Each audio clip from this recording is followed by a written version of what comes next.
Cycle रे शबर सत news cut परवर्ती प्रसंग शब बोहिला साइकेल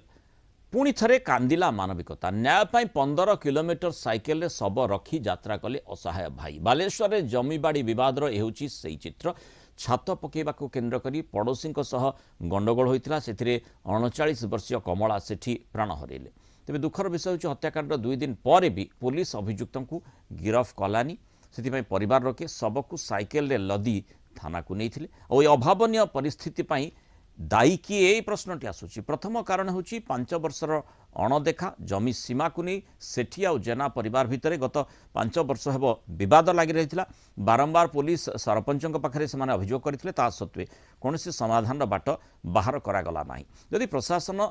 ठीक समय मामलार समाधान करता तेबे आज कमला बोधवे जीवित थांते। पुलिस